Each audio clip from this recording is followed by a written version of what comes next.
ಮೈಸೂರು ನಗರಾಭಿವೃದ್ಧಿ ಪ್ರಾಧಿಕಾರ ಮೂಡದಲ್ಲಿ ನಡೆದಿದೆ ಎನ್ನಲಾದ ಅಕ್ರಮ ಪ್ರಕರಣಕ್ಕೆ ಸಂಬಂಧಿಸಿದಂತೆ ಸಿಎಂ ಸಿದ್ದರಾಮಯ್ಯ ವಿರುದ್ಧ ರಾಜ್ಯಪಾಲರು ಪ್ರಾಸಿಕ್ಯೂಷನ್ ಅನುಮತಿ ನೀಡಿದ್ದರು.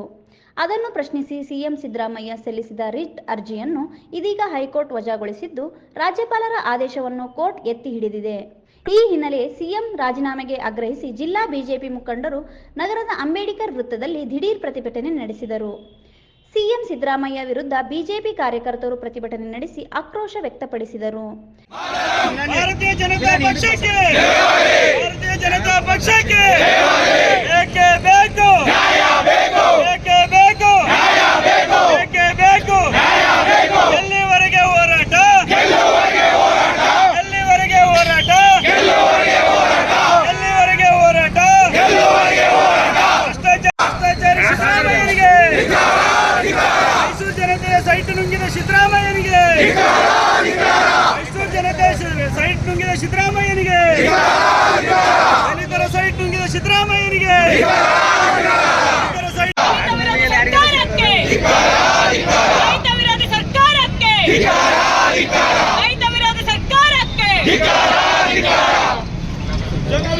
ಇವತ್ತು ಕಳ್ಳ ಸಿದ್ದರಾಮಯ್ಯ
ರಾಜ್ಯಪಾಲರ ಪ್ರಾಸಿಕ್ಯೂಷನ್ ತನಿಖೆಗೆ ಹೈಕೋರ್ಟ್ ತೀರ್ಪು ಹಿನ್ನೆಲೆಯಲ್ಲಿ ಬಿಜೆಪಿ ಕಾರ್ಯಕರ್ತರಿಂದ ಸಿಎಂ ಸಿದ್ದರಾಮಯ್ಯ ಅವರು ಕೂಡಲೇ ರಾಜೀನಾಮೆ ನೀಡಬೇಕು ಎಂದು ಆಗ್ರಹಿಸಿದರು.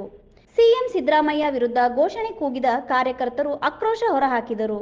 ಈ ವೇಳೆ ಬಿಜೆಪಿ ಹಿರಿಯ ಮುಖಂಡ ಎನ್ ಶಂಕರಪ್ಪ ಮಾತನಾಡಿ, ಸಿದ್ದರಾಮಯ್ಯಗೆ ಕೆರಗೋಡು ಹನುಮನ ಶಾಪ, ನಾಗಮಂಗಲದ ಗಣೇಶನ ಶಾಪ, ಚಾಮುಂಡೇಶ್ವರಿ ಶಾಪ ತಟ್ಟಿದೆ. ತಕ್ಷಣವೇ ರಾಜೀನಾಮೆ ಕೊಟ್ಟು ನೈತಿಕ ಹೊಣೆ ಹೊರಲು ಆಗ್ರಹ ವ್ಯಕ್ತಪಡಿಸಿದರು. ಸಿಎಂ ವಿರುದ್ಧ ಪಾದಯಾತ್ರೆ ನಡೆಸಿದ್ದು ನಮ್ಮ ಹೋರಾಟಕ್ಕೆ ಜಯ ಸಿಕ್ಕಿದೆ. ರಾಜೀನಾಮೆ ನೀಡಿ ತನಿಖೆಗೆ ಸಹಕರಿಸಬೇಕು ಎಂದು ತಿಳಿಸಿದರು. ಕೋರ್ಟ್ಗೆ ಹೋಗಿ ನಿರ್ದೋಷಿ ಎಂದು ತೀರ್ಪು ಬಂದ ಮೇಲೆ ಮತ್ತೆ ಅಧಿಕಾರಕ್ಕೆ ಬನ್ನಿ. ಮೊದಲು ನ್ಯಾಯಾಲಯದ ತೀರ್ಪು ಎತ್ತಿ ಹಿಡಿಯುವ ಕೆಲಸ ಮಾಡಿ ಎಂದರು. ನಮ್ಮ ಉಚ್ಚ ನ್ಯಾಯಾಲಯದ ನ್ಯಾಯಮೂರ್ತಿಯವರು ಆದೇಶವನ್ನು ಕೊಟ್ಟಿದ್ದಾರೆ. ಏನು ಆದೇಶ ಕೊಟ್ಟಿದ್ದಾರೆ ಅವರು? ರಾಜ್ಯಪಾಲರು ಹೇಳಿರ್ತಕ್ಕಂಥ ಮಾತನ್ನು ಎತ್ತಿ ಹಿಡಿದಿದ್ದಾರೆ. ಇವರು ಕಾಂಗ್ರೆಸ್ನವರು ವೃಥಾ ಇಷ್ಟು ದಿವಸ ಕಾಲಹರಣ ಮಾಡಿ ಬರೇ BJP ರಾಜಕೀಯ ಮಾಡ್ತಾ ಇದೆ, BJP ರಾಜಕೀಯ ಮಾಡ್ತಾ ಇದೆ ಅಂತಕ್ಕಂಥ ಸುಳ್ಳು ಅಪವಾದನ ಹೊರಿಸ್ತಾ ಇದ್ದಾರೆ. BJP ರಾಜಕೀಯ ಮಾಡೇ ಇಲ್ಲ. BJP is not the complainant. BJP has not gone to the court. BJP just ಪ್ರೇಕ್ಷಣೆ ಮಾಡ್ತಾ ಇದೆ ಏನು ನಡೀತಾ ಇದೆ ರಾಜ್ಯದಲ್ಲಿ ಅಂತ.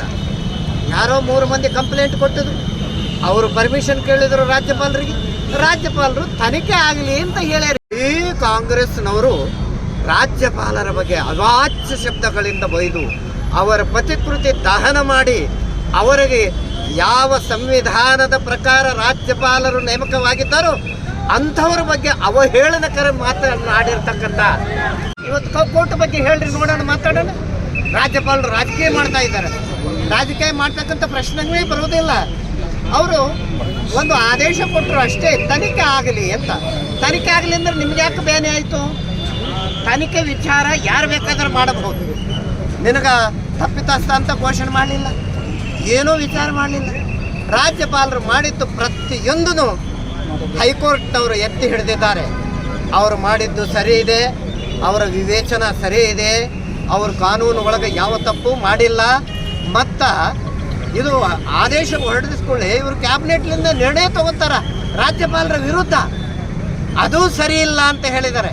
ಗವರ್ನರ್ಗೆ ತನ್ನದೇ ಆಗಿರ್ತಕ್ಕಂಥ ಒಂದು ಅಧಿಕಾರ ಇದೆ, ಅವರು ಏನು ಆದೇಶ ಮಾಡಬಹುದು ಬಿಡಬಹುದು. ರಾಜ್ಯಪಾಲರ ಬಗ್ಗೆ ಮಾತಾಡಿದ್ದಕ್ಕೋಸ್ಕರ ಇವತ್ತಾದರೆ ಅವರು ರಾಜ್ಯಪಾಲರ ಕ್ಷಮೆ ಕೇಳಬೇಕು. ಹೈಕೋರ್ಟ್ನು ಯಾವ ಥರ ನಿರ್ಣಯ ಆಗಿದೆ, ಒಂದು ನ್ಯಾಯಾಲಯದೊಳಗೆ ನಿರ್ಣಯ ಆದ ಮೇಲೆ ನೀವು ಅದರ ವಿರುದ್ಧ ಮಾತಾಡಿ ಹೋಗ್ರಿ, ಮೇಲೆ ಕೋರ್ಟ್ಗೆ ಹೋಗ್ರಿ, ಯಾರು ಬೇಡ ಅಂತ ಹೇಳಿಲ್ಲಲ್ಲ. ಇನ್ನೊಂದು ದೊಡ್ಡ ಕೋರ್ಟ್ಗೆ ಹೋಗ್ರಿ, ಡಬಲ್ ಬೆಂಚ್ಗೆ ಹೋಗ್ರಿ, ಕಾನ್ಸ್ಟಿಟ್ಯೂಷನ್ ಬೆಂಚ್ಗೆ ಹೋಗ್ರಿ, ಸುಪ್ರೀಂ ಕೋರ್ಟ್ಗೆ ಹೋಗ್ರಿ. ಆದರೆ ರಾಜ್ಯಪಾಲರ ಬಗ್ಗೆ ಈ ಥರ ಮಾತಾಡಿರ್ತಕ್ಕಂಥದ್ದು ಸರಿ ಅಲ್ಲ. ಇವತ್ತು ಈ ಹೊಣೆಗಾರಿಕೆ ಹೊತ್ತು ಮುಖ್ಯಮಂತ್ರಿ ಅವರು ರಾಜೀನಾಮೆ ಮಾಡಬೇಕು. ಅವರಿಗೆ ನೈತಿಕತೆ ಇತ್ತು ಅಂದರೆ ತಕ್ಷಣ ರಾಜೀನಾಮೆ ಮಾಡಿ ಎನ್ಕ್ವೈರಿ ಫೇಸ್ ಮಾಡಿ. ಈ ಸಂದರ್ಭದಲ್ಲಿ ಬಿಜೆಪಿ ಮುಖಂಡರು, ಕಾರ್ಯಕರ್ತರು ಭಾಗವಹಿಸಿದ್ದರು.